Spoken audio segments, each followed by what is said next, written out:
il faut savoir que la majorité des greffes pour hépatite médicamenteuse sont liées à l'utilisation du paracétamol. Le foie, c'est le système de nettoyage, le système sanitaire de notre organisme. Donc c'est pour ça qu'il faut le protéger. Le problème simple, c'est qu'un médicament, c'est un produit actif. À partir du moment où vous mettez une molécule dans votre bouche et que vous l'avalez, il va se passer quelque chose. On a besoin des médicaments, mais comme des amis, on a besoin de gérer ses amis.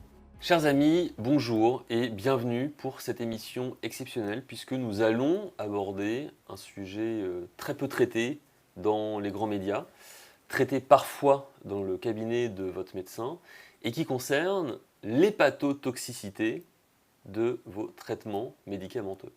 Alors, je tiens ici à faire une précision. Si vous êtes sous traitement, cette émission n'a pas pour but de vous encourager à vous défaire de votre traitement. C'est la prérogative de votre médecin et mon invité aujourd'hui, précisément, est médecin et il va vous dire exactement la même chose. Mais mon invité, que je vais vous présenter dans une poignée de secondes, est surtout l'un des plus grands spécialistes français du foie. Or, les médicaments ont évidemment un effet sur le foie puisque c'est le foie qui a pour fonction de gérer cet afflux de molécules chimiques que vous recevez. Et nous allons donc voir, aujourd'hui, nous allons explorer avec lui les précautions à prendre, les informations à savoir précisément en fonction de chaque classe de médicaments. Docteur Réginald Lalouche, bonjour. Bonjour. Merci d'être avec nous aujourd'hui. Comme je le disais, vous êtes un des grands spécialistes français du foie. Oui, enfin, j'adore le foie, voilà, parce que pour des tas de raisons qui me sont personnelles, je me suis intéressé très très tôt à cet organe qui parle peu, parce qu'il ne souffre jamais, il n'a jamais mal, donc on s'en occupe très peu. Mais le foie, c'est un organe unique, très important, qui fait de nombreuses transformations biochimiques et sans lequel on ne peut pas vivre. C'est vraiment un organe incroyable et j'invite tous les gens qui nous écoutent à s'intéresser à cet organe parce qu'il faut le protéger. Il faut être sympa avec son foie, quoi, en gros. Voilà. Et vous avez très bien dit. Vous savez, les médicaments, c'est vrai, beaucoup de médicaments sont métabolisés, inactivés par le foie. Et donc, il va y avoir une espèce de réaction systématique du foie à la prise d'un médicament. Cela dit, il faut mettre ça dans son contexte. Les médicaments nous ont fait faire un immense progrès. Depuis que les médicaments existent, ça nous a permis, alors je ne parle même pas de la création des antibiotiques, mais aussi il y a d'autres produits, les anticholestérol, les antipyrétiques, les médicaments qui nous permettent, les hormones. En fait, ça a complètement changé notre vie et ça a allongé notre vie. Le problème simple, c'est qu'un médicament, c'est un produit actif. Alors, il y a effectivement des gens qui pourraient dire que certains médicaments ne servent à rien, mais ça, encore, il faut être très très prudent. À partir du moment où vous mettez une molécule dans votre bouche et que vous l'avalez, il va se passer quelque chose. Ça peut même être un effet placebo. Après tout, l'effet placebo, c'est un très bon effet. Je rappelle que l'effet placebo, c'est que le cerveau est notre maître absolu et que le fait de prendre ce comprimé fait qu'instantanément vous vous sentez bien. Ça, c'est un effet placebo. Ce n'est pas lié à son activité, mais c'est lié au fait de prendre le médicament. Donc un médicament est actif. Quand il est actif, et parce qu'il est actif, il aura des effets indésirables. Il faut absolument les connaître. Voilà. Et ça, votre médecin le connaît. C'est pour ça que vous avez très bien fait de dire que nous ne sommes pas là pour dire arrêtez vos traitements. Au contraire, nous avons besoin de ces traitements. Il y a des traitements chroniques. Vous preniez l'hypertension, le diabète, l'hypercholestérolémie, les maladies endocrines, eh bien vous avez besoin de ces médicaments parfois à vie. Donc il est intéressant de savoir comment votre foie va les gérer et comment on peut l'aider éventuellement à mieux gérer ces médicaments. Alors, vous avez prononcé le terme d'effet secondaire. C'est vrai que quand on prend sa boîte de médicaments, qu'on déplie la petite notice et qu'on voit la liste des effets secondaires, spontanément, on ne pense pas forcément au foie. Or, le foie, c'est un petit peu le dénominateur commun de tous ces effets secondaires. Est-ce que vous pouvez nous expliquer la raison pour laquelle le foie est si important, déjà dans la vie en général, mais en particulier quand on prend précisément des molécules chimiques? Tout simplement parce que le foie est chargé d'éliminer les toxines, de désactiver les principes actifs Parce que quand vous prenez un médicament, eh bien, lorsqu'il a fait, il a fait ce qu'il devait faire, il faut l'inactiver pour ne pas qu'il continue à avoir des effets sur votre organisme. Il s'occupe aussi de tout ce qui est pesticides, métaux lourds. Donc en fait, il a une fonction vraiment de nettoyage et de détoxification. Alors je sais que le terme détox est utilisé à foison, mais là, c'est la réalité. Il enlève les toxiques. Et pour ça, le foie a toute une armada d'enzymes. Les enzymes, ce sont quoi? Ce sont les soldats du foie. C'est-à-dire, qu'est-ce qu'ils font? Ils coupent les molécules, ils vont les rendre solubles. Pourquoi solubles? Parce que comme ça, les molécules inactives et les petits bouts de molécules vont aller dans les urines ou dans les selles pour être éliminés. Parce qu'en fait, nous éliminons nos toxines par quoi? Par les urines, les selles, la sueur. Voilà. Donc en fait, on a tout un système qu'on appelle un système d'émonctoire. Et les émonctoires, c'est extrêmement important. C'est, je dirais, vous savez, dans les villes, on dit souvent que les gens les plus importants, ce sont les éboueurs. Parce que s'il n'y a pas de ramassage de poubelles, il y a prolifération de maladies, prolifération de nuisibles, et ainsi de suite. Donc en fait, le foie, c'est ça. Le foie, c'est le système de nettoyage, le système sanitaire de notre organisme. Donc c'est pour ça qu'il faut le protéger. Donc le foie fait ça. Donc le foie, il détoxifie les médicaments, il les inactive, donc il est absolument indispensable.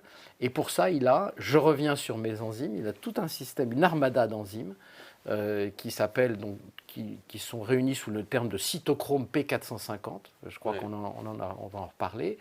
Et cette armada, dans ce cytochrome P450, il y a des sous-ensembles. Donc c'est une armée globale. Et puis vous avez l'aviation, la marine, l'infanterie, la logistique, et ainsi de suite. Et chacun va avoir un rôle pour certains médicaments.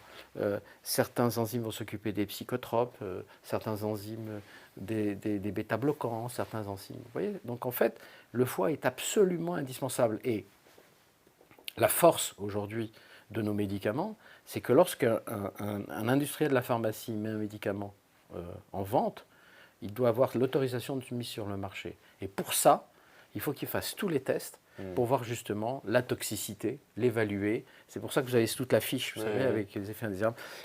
Noter tous les effets indésirables. Donc il y a une sécurité qui est attachée aux médicaments. Mais ça n'empêche que vous avez votre génétique propre et que parfois des gens vont réagir différemment en fonction du médicament. Alors cette gamme de réactions, ça fait partie de ce qu'on appelle en médecine la balance bénéfice-risque. Absolument. Donc le foie, lui, est en première ligne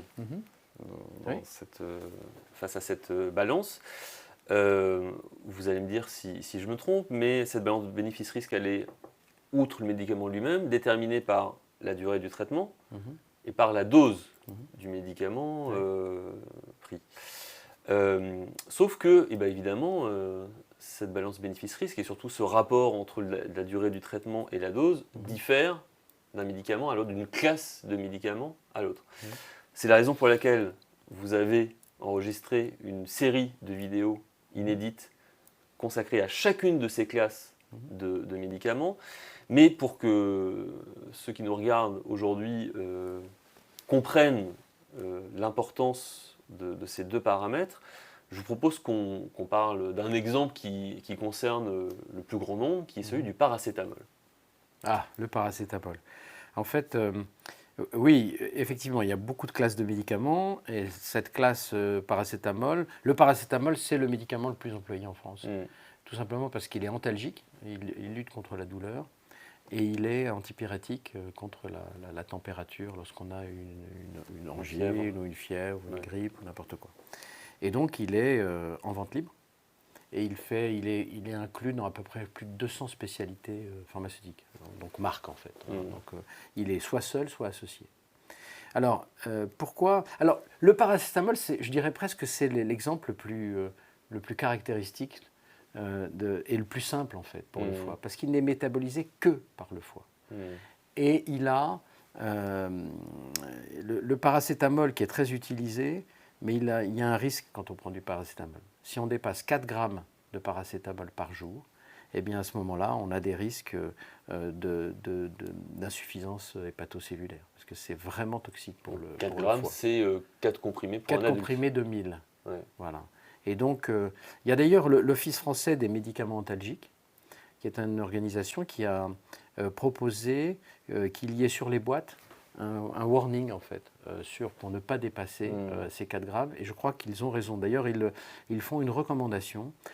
Et la première recommandation, c'est de commencer par 500 mg. De ne pas commencer très fort, de ne pas dépasser 5 jours de traitement, de ne pas dépasser 3 grammes de paracétamol. Alors, voilà. Pourquoi ? Pourquoi ? Parce que le paracétamol va avoir une toxicité spécifique pour le foie. Et il faut savoir que il y a, en ce qui concerne les hépatites médicamenteuses, quand vous prenez des médicaments au long cours, vous pouvez avoir une hépatite médicamenteuse, c'est-à-dire une atteinte du foie, une atteinte grave du foie. Et en fait, il faut savoir que la majorité des greffes pour hépatite médicamenteuse sont liées à l'utilisation du paracétamol. Mais c'est lié aussi au nombre. Je crois que c'est 424 millions de boîtes en 2022 en France. Donc c'est absolument colossal. Donc voilà, et il est normal que lorsque vous avez autant de prises, vous ayez quelques problèmes. Mais pour le paracétamol, c'est clair, c'est un très bon médicament, très efficace, pas cher, mais il ne faut pas dépasser 3 grammes. Et c'est vrai que quand on voit ces boîtes de paracétamol en pharmacie, on n'a pas l'intuition que en fait, ça pourrait nous conduire à une greffe de foie. Ah bah oui, mais c'est la réalité. Vous prenez n'importe quelle statistique et vous verrez vous-même, vous tapez greffe de foie paracétamol et vous verrez. Donc pourquoi ? Parce que c'est le succès. Quand un médicament a beaucoup de succès, il est pris parfois dans un cadre qui n'est pas un cadre classique et qui n'est pas un cadre normal. Je crois que c'est la deuxième cause de greffe de foie après l'alcool, c'est ça ? Je crois, oui. Ouais. J'en suis pas sûr, mais en fait, ça dépend des pays, pour tout vous dire. Ouais. Voilà. Mais c'est une cause. Les greffes de foie, c'est pas rien. Hein. Puis il y a les mélanges. Ouais. Parce que vous avez parfois des spécialités, vous prenez du paracétamol, très bien. Puis vous prenez un autre médicament, dont le nom n'évoque pas le paracétamol, mais il y a du paracétamol dedans. Donc vous pouvez, si vous prenez les deux, la dose. et ben à ce moment-là, vous dépassez la dose. Ouais. Et vous le faites en toute bonne foi. Ces synergies médicamenteuses sont d'autant plus importantes que on sait que quand on prend de l'âge, on peut vite se retrouver avec des petits pileliers, avec différentes classes de médicaments. Alors on va parler de ces différentes classes. Le paracétamol, c'est un petit peu le tout venant et pourtant dangereux, mais il y a des médicaments qui, eux, ne sont disponibles que sur prescription médicale, mais avec lesquels il faut quand même faire attention en fonction effectivement de votre patrimoine génétique, de vos antécédents, etc. Est-ce que vous pouvez nous parler un petit peu de ces différentes classes de médicaments auxquelles vous avez pour chacune consacré une vidéo ? Alors, il y a des produits qui ont plus ou moins de toxicité hépatique. Il y a d'autres produits comme les anticholestérols, dont on parle aussi, qui sont des produits très utilisés, comme les statines, par exemple, et qui n'ont pas spécifiquement une toxicité hépatique, mais parfois, toujours pour des raisons génétiques, hein, nous sommes tous très différents, notre patrimoine génétique est très différent, on peut avoir des réactions à des médicaments qui pourtant n'ont pas une grande toxicité hépatique. C'est pour ça qu'il faut surveiller. Dès qu'on prend des médicaments, il peut y avoir par exemple une petite augmentation de ce qu'on appelle les transaminases. Vous savez, les transaminases, ce sont des enzymes qui sont présentes dans l'hépatocyte, et lorsque l'hépatocyte est détruit ou explose, eh bien, il se retrouve dans le sang. Donc c'est pour ça qu'on fait toujours la santé du foie, c'est d'abord et avant tout la mesure des transaminases. On fait toujours ça quand on donne des médicaments, et tous les médecins le font. Ils font ASAT, ALAT. Avant, ça s'appelait SGOT, SGPT. Donc, et il faut se situer dans la norme, qui est en général, parce que ça dépend des kits, des automates pour la mesure, en général entre 0 et 40 ou 0 et 50. Voilà. On sait qu'au-dessus de 25, ça peut évoquer une certaine toxicité. Voilà. Donc il faut regarder. Voilà. Mais le grand avantage au niveau de ces médicaments, donc les anticholestérols, il y a aussi les psychotropes qui sont totalement métabolisés par le foie. Mais sans rentrer dans le détail, puisqu'on en a fait quelques vidéos, il faut savoir qu'il y a plusieurs facteurs à surveiller. Il s'agit souvent de hautes doses, de fortes doses, pour la toxicité hépatique. De fortes doses sur un long et moyen terme. D'accord ? C'est pas, voilà. Mais il faut savoir qu'il y a une bonne nouvelle. C'est que souvent, à l'arrêt du traitement, les problèmes sont réversibles. D'accord ? Il ne faut pas, sauf ce qu'on appelle l'idiosyncrasie, c'est-à-dire le fait que c'est un événement qui est lié à votre génétique et vous faites une très forte réaction à un produit. Alors, il y a d'autres éléments que vous abordez en détail dans ces vidéos, et j'aimerais qu'on aborde ici même le cytochrome P450. Oui. Puisque ça, c'est un paramètre. Alors, vous employez beaucoup de termes très techniques, Oui. des termes médicaux Oui. dans ces vidéos, mais que vous expliquez, que vous explicitez de façon très pédagogue. Mhm. Mais ça, le cytochrome P450, Mhm. je pense qu'il est important pour les gens qui nous regardent de comprendre son importance, parce que son importance peut être, enfin son rôle Mhm. peut être empêché par des choses tout à fait inattendues. Absolument. C'est en fait le cytochrome P450, c'est le bras armé du foie pour éliminer les toxines, éliminer les médicaments, les désactiver, un peu comme le déminage. En fait, Ouais. c'est un démineur, le foie. Et comme il démine, il prend beaucoup de précautions. Comme tous des démineurs, qui vont mettre leur armure, leurs gants, ouais. anti-souffle, qui vont approcher, qui vont repérer. Le foie, il fait exactement la même chose. Et pour ça, il a le cytochrome P450. En fait, le cytochrome, c'est les cytochromes, parce qu'en fait, il y a plusieurs sous-classes, et donc il y a celui qui va repérer, celui qui va commencer à démonter le système, celui qui va enlever les fils rouges et le fil vert, et ainsi de suite. Et donc, ces cytochromes, qu'est-ce qu'ils vont faire? Il y en a qui sont spécifiques, il y en a pour les psychotropes, pour les bêta-bloquants, et ainsi de suite. Ces cytochromes, c'est un ensemble, derrière le mot cytochrome, c'est un ensemble d'enzymes qui vont couper.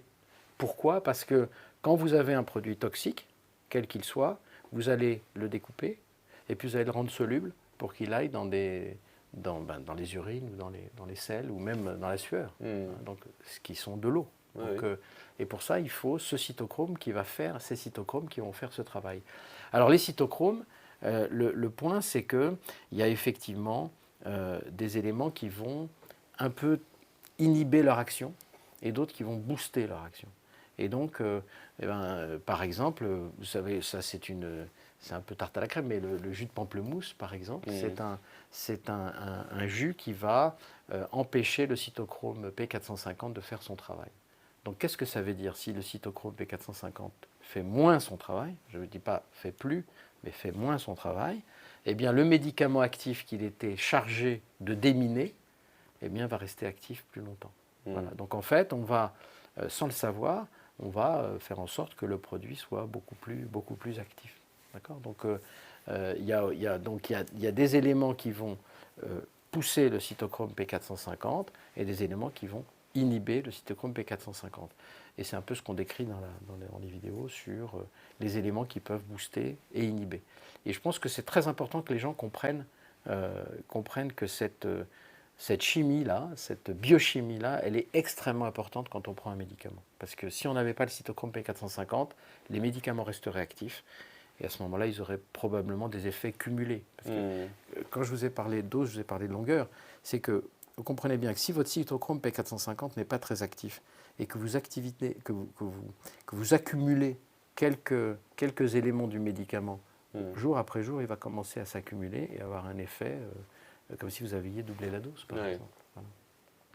Alors, vous expliquez tout ça en détail, effectivement, dans les vidéos, et je le répète, classe de médicaments par classe de médicaments. Est-ce que vous auriez la gentillesse, docteur Réginald Lalouche, de nous faire la liste, justement, des classes de médicaments que vous abordez dans ces vidéos? Alors, nous avons abordé les médicaments liés aux hormones, les hormones qu'on peut prendre, soit dans le traitement de la ménopause, soit les contraceptifs oraux. On a évoqué, ce qui est assez... j'ai voulu l'évoquer, la phytothérapie, parce que souvent, en phytothérapie, ce sont des produits qui sont peu contrôlés. Et avec des principes actifs. Avec des principes actifs qui sont réels. La phytothérapie, c'est actif. Ça n'est pas... les plantes sont très actives. Vous savez, souvent, nous n'avons fait aussi que reproduire la nature. Voilà. Mais dans un caractère de sécurité. En fait, le problème qui différencie la phytothérapie de l'euthérapie, c'est que c'est la sécurité. Parce que quand vous êtes un laboratoire industriel, vous êtes obligé de passer par des organismes qui vont vérifier ce que vous avez fait et qui vont attester que la toxicité n'est pas importante et ou qu'elle n'est pas présente. Voilà. Ensuite, on a abordé les traitements contre la goutte, des traitements anti-cholestérol. Nous avons abordé également les psychotropes, Vous savez qu'aujourd'hui, les psychotropes sont très utilisés, que ce soit les anxiolytiques, les antidépresseurs, les antipsychotiques aussi pour les schizophrénies, et qui vont avoir des conséquences. Les psychotropes sont très particuliers parce qu'ils sont vraiment, pour la plupart, métabolisés par le foie. Donc vous voyez bien que si vous avez, vous prenez des psychotropes, mais que vous prenez aussi du paracétamol, vous avez un foie qui va être chargé. Et comme il est chargé, à ce moment-là, peut-être que son rôle va être un peu, diminué, hein, parce qu'il a beaucoup de... C'est lui qui, quand on prend par exemple pour le paracétamol, pourquoi le paracétamol déborde le foie, c'est qu'à un moment, le paracétamol en fait est transformé par les enzymes en un produit qui est toxique pour le foie. Et ce produit toxique pour le foie, il est contrebalancé par un antioxydant qui s'appelle le glutathion. Et quand l'équilibre est là, il n'y a pas de problème. C'est ce qui fait que le paracétamol est un produit sûr, parce qu'il y a des réserves de glutathion. Quand vous dépassez 4 grammes, eh bien, vous dépassez les réserves de glutathion. Voilà, c'est assez... Et d'ailleurs, le traitement est simple. Hein. Quand il y a une surcharge, il ne faut pas inquiéter les gens. Hein. Ils vont à l'hôpital et on va leur donner un antidote par perfusion qui va éliminer ce produit toxique. Vous voyez, en fait, il y a des solutions. Et donc, on continue dans notre liste. Donc, nous avons fait les anticholestérols, les antigouttes. Il y a aussi les traitements contre l'ostéoporose qui ont un grand succès, puisque vous savez qu'avec l'âge, on a l'os qui se déminéralise un petit peu et qui fait que parfois ça peut aller jusqu'à des fractures spontanées. Donc il y a des traitements qui sont très efficaces, mais avec toujours les précautions liées à leur activité et éventuellement leur impact sur le foie. Bon, en fait, on a pris en gros l'ensemble des spécialités pharmaceutiques qui sont les plus utilisées dans une vie quotidienne. Hein, parce qu'avec le temps, avec l'âge, on a tous besoin de ces médicaments. Je dis bien besoin, hein, c'est pas... moi, je suis plutôt un prescripteur qu'un non-prescripteur.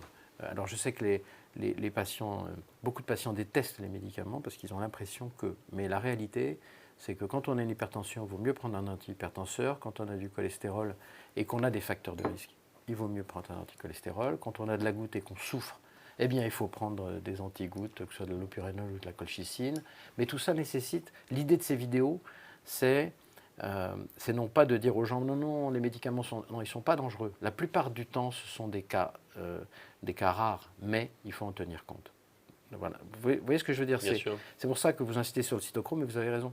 Parce qu'on a un trésor dans notre foie qui permet de détoxifier, de déminer des produits, mais il faut les entretenir. Et il ne faut surtout pas interférer.